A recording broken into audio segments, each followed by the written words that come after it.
Damai sejahtera Allah yang melampaui segala akal dan pikiran manusia, itulah kiranya memelihara hati dan pikiran saudara di dalam Kristus Yesus Tuhan kita. Amin. Shalom. Bapak Ibu, saudara-saudara yang dikasihi Tuhan kita Yesus Kristus, hari ini patut kita bersuka cita. Kita merayakan sebuah pesta besar, pesta sukacita, yaitu hari kenaikan Tuhan Yesus ke surga. Berita sukacita kepada kita pada pesta hari ini tertulis dari kitab Markus 16 ayat 15 sampai dengan ayat 20. Demikian firman Tuhan, saya akan membacakan untuk kita semua. Lalu ia berkata kepada mereka, "Pergilah ke seluruh dunia, beritakanlah Injil kepada segala makhluk. Siapa yang percaya dan dibaptis akan diselamatkan, tetapi siapa yang tidak percaya akan dihukum. Tanda-tanda ini akan menyertai orang-orang yang percaya. Mereka akan mengusir setan-setan demi namaku. Mereka akan berbicara dalam bahasa-bahasa yang baru bagi mereka. Mereka akan memegang ular, dan sekalipun mereka minum racun maut, mereka tidak akan mendapat celaka. Mereka akan meletakkan tangannya atas orang sakit, dan orang itu akan sembuh." Sesudah Tuhan Yesus berkata demikian kepada mereka, terangkatlah ia ke sorga, lalu duduk di sebelah kanan Allah.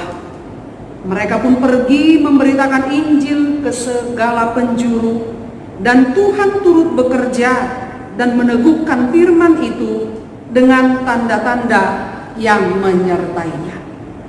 Demikian firman Tuhan untuk kita semua pada hari ini. Bapak Ibu, saudara-saudara yang dikasihi Tuhan kita Yesus Kristus, kita harus mengakui bahwa pesta peringatan kenaikan Tuhan Yesus Kristus naik ke surga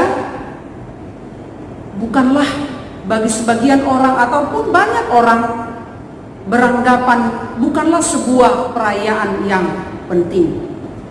Masih lebih banyak orang beranggapan perayaan Natal, Jumat Agung, Paskah ataupun Pentakosta itu jauh lebih penting perayaannya daripada perayaan kenaikan Tuhan Yesus ke surga. Banyak orang beranggapan ataupun mungkin tidak tahu apa makna daripada kenaikan Tuhan Yesus ke surga. Kenaikan Tuhan Yesus ke surga adalah pembuktian kemuliaan kuasa Tuhan Yesus, bahwa Dia, Yesus, berbeda dengan orang mati yang pernah bangkit dari kematian. Sekali lagi, kenaikan Yesus ke surga adalah pembuktian kemuliaan kuasa Yesus, bahwa Dia berbeda dari orang mati yang pernah bangkit dari kematian. Bapak Ibu, saudara-saudara yang dikasihi Tuhan kita Yesus Kristus, kenaikan Yesus ke surga adalah sebuah peristiwa penting. Itu peristiwa yang terjadi 40 hari setelah kebangkitannya dari kematian dan 10 hari sebelum hari raya Pentakosta. Kenaikan Yesus ke surga adalah sebuah kenyataan, sebuah berita yang real, yang ada faktanya. Kenaikan Yesus ke surga bukanlah dongeng, bukanlah cerita fiksi atau sekedar ilustrasi. Tetapi kenaikan Yesus ke surga benar-benar terjadi, dan benar-benar ada saksi yang melihatnya. Ada saksi yang betul-betul menyaksikan bahwa Yesus itu naik ke surga. Maka sekali lagi, walau sulit untuk dipahami, sulit diterima oleh logika kita, bukan berarti kenaikan Yesus ke surga itu tidak benar terjadi. Tetapi sekali lagi, kenaikan Yesus ke surga itu adalah fakta, itu adalah real, seperti yang disaksikan oleh Kisah Rasul 1 ayat 9 sampai dengan ayat 11. Kisah Para Rasul 1 ayat 9 sampai dengan ayat 11 dikatakan seperti ini. Sesudah ia mengatakan demikian, terangkatlah ia disaksikan oleh mereka, dan awan menutupinya dari pandangan mereka. Ketika mereka sedang menatap ke langit waktu ia naik itu, tiba-tiba berdirilah dua orang yang berpakaian putih dekat mereka dan berkata kepada mereka, "Hai orang-orang Galilea, mengapakah kamu berdiri melihat ke langit? Yesus ini yang terangkat ke surga meninggalkan kamu akan datang kembali dengan cara yang sama seperti yang kamu melihat dia naik ke surga." Maka dari Kisah Para Rasul 1 ayat 9 sampai dengan ayat 11 jelas sekali dikatakan kepada kita bahwa kenaikan Yesus ke surga itu disaksikan oleh para murid-muridnya. Sekali lagi bukan bohong, bukan hanya sebuah cerita tanpa ada faktanya. Bapak Ibu saudara-saudara yang kasih Tuhan kita Yesus Kristus, melalui pesta perayaan kenaikan Yesus ini ada dua hal yang menjadi pesan bagi kita. Yang pertama, setelah perjumpaannya dengan murid-murid Yesus sebelum dia naik ke surga, Yesus berpesan, memberi amanat agung kepada muridnya. Yesus memberi amanat agung kepada muridnya untuk memberitakan Injil, untuk memberitakan Injil ke seluruh dunia, untuk memberitakan Injil ke seluruh dunia. Itu dikatakan Yesus dalam ayat 15, "Pergilah ke seluruh dunia, beritakanlah Injil kepada segala makhluk." Bukan saja hanya kepada manusia, tetapi segala makhluk yang hidup. Yesus memberikan tugas kepada kita. Dikatakan, pergilah, berangkatlah. Maka boleh kita artikan, menyampaikan firman, Injil, berita sukacita, Evangelion itu bukanlah sebuah pilihan bagi kita. Kita mau, kita berangkat. Kita tidak mau, berdiam diri, bukan. Tetapi memberitakan Injil, memberitakan sukacita, kabar baik itu adalah sebuah kewajiban bagi orang yang percaya kepada Yesus Kristus. Sebuah kewajiban, bukan sebuah pilihan. Suka diberitakan, tidak suka ya tidak masalah. Bukan seperti itu. Itu sebabnya Paulus dengan jelas berkata, dengan tegas berkata dalam 1 Korintus 9 ayat 16, "Celakalah aku jika aku tidak memberitakan Injil." Maka perintah Tuhan Yesus ini, amanat agung ini, bukan ditujukan kepada beberapa kelompok, kepada satu kelompok. Bukan hanya kepada perempuan, bukan hanya kepada orang yang berpendidikan tinggi, bukan hanya kepada orang yang memiliki kekayaan, bukan. Tetapi kepada setiap orang yang percaya kepada Yesus Kristus. Dia berpesan, pergilah, beritakanlah segala Injil ke seluruh dunia, segala makhluk. Dikatakan perintah itu sekali lagi kepada setiap orang. Maka untuk menjadi saksi Kristus, pemberita Injil, itu bukan tugas, itu bukan hanya tugas pendeta ataupun pelayan daripada gereja.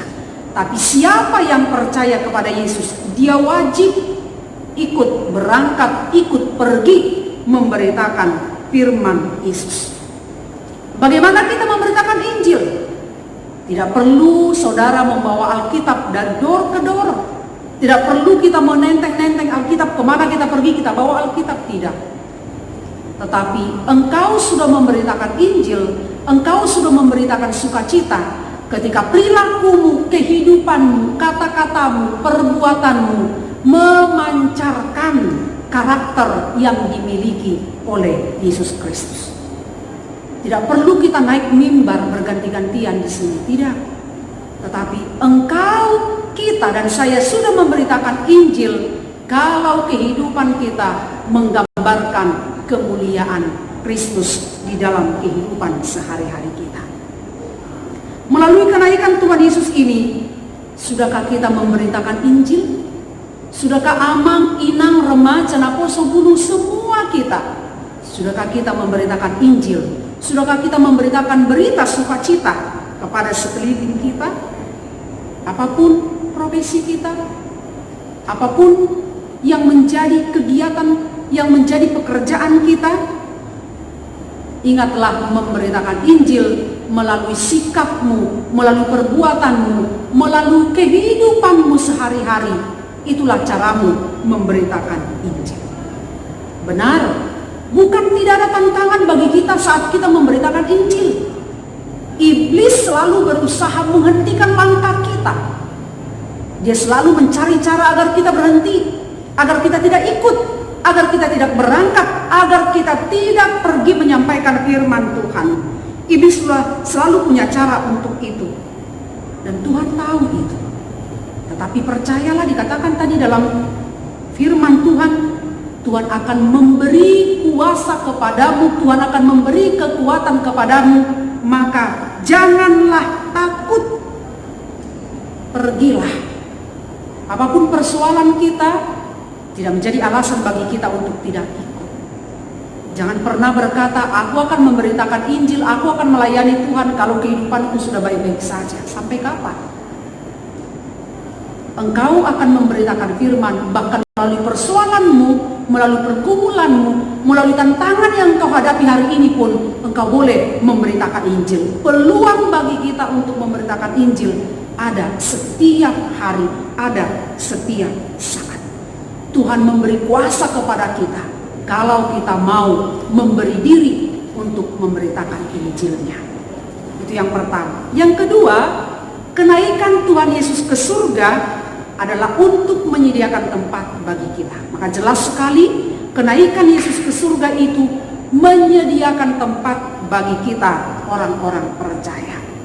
Itu dikatakan oleh Yohanes dalam Yohanes 14 ayat 2 sampai dengan ayat 3. Yohanes 14 ayat 2. Di rumah Bapakku banyak tempat tinggal.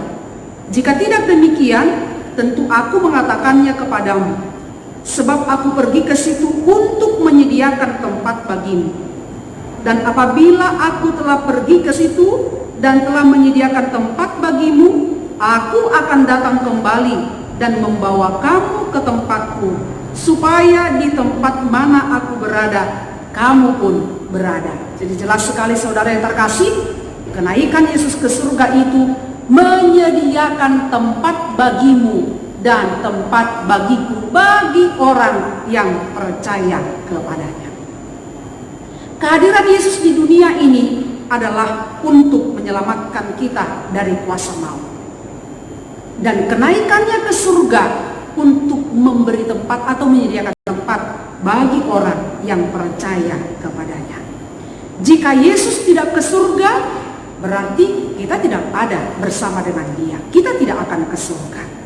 Maka satu-satunya yang membawa kita ke surga adalah Dia, anaknya Yesus Kristus. Dialah yang akan menuntun kita untuk masuk ke surga. Maka jelas sekali dari kitab Yohanes ini diberitakan kepada kita, dipertegas, surga itu ada.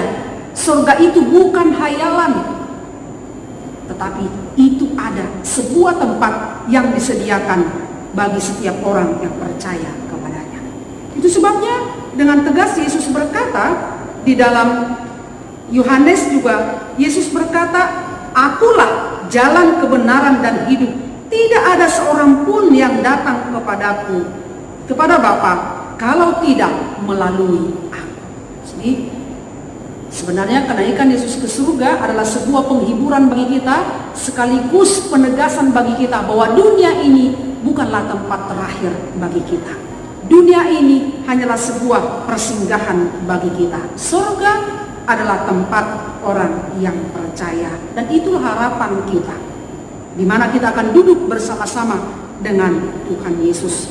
Maka dunia ini bukan tempat terakhir bagimu, bukan tempat terakhir bagi kita, tetapi adalah tempat yang akan diberikan Allah, disediakan Allah bagi setiap orang yang percaya. Maka arahkan hidupmu, arahkan seluruh kekuatanmu agar kita berada di sana. Dengan kita percaya dan menjadi saksinya melalui kehidupan kita di dunia ini, maka akan semakin dimuliakan Allah di dunia ini.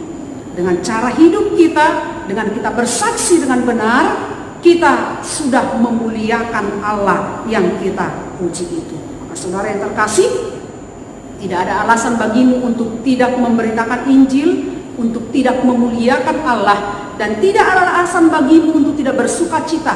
Hari ini Yesus menyediakan tempat bagi kita, yaitu surga. Selamat merayakan kenaikan Yesus ke surga. Tuhan tetap memberkati kita. Amin. Allah Bapa kami bersyukur kepadamu melalui anakmu Yesus Kristus yang hari ini kami rayakan kenaikannya ke surga. Jelas sekali bagi kami orang-orang percaya bahwa dia naik ke surga adalah untuk menyediakan tempat setiap orang yang percaya kepadanya. Namun tidak saja seperti itu, Engkau juga memberi tugas, kewajiban bagi kami untuk kami pergi, untuk kami berangkat memberitakan Injil, berita sukacita keselamatan itu ke seluruh makhluk di dunia ini. Kami yakin dan percaya Engkau memberikan roh-Mu kepada kami, Engkau akan memberi kekuatan kepada kami, sehingga dimanapun kami berada, dimana kami tinggal, kami mampu memberitakan Engkau, Tuhan dan Juru Selamat dunia ini.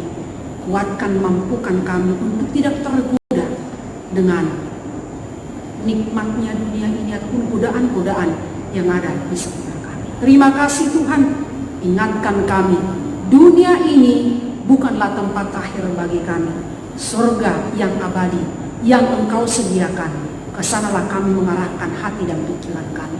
Terima kasih, dalam Yesus Kristus kami berdoa kepada-Mu. Amin. Terima kasih.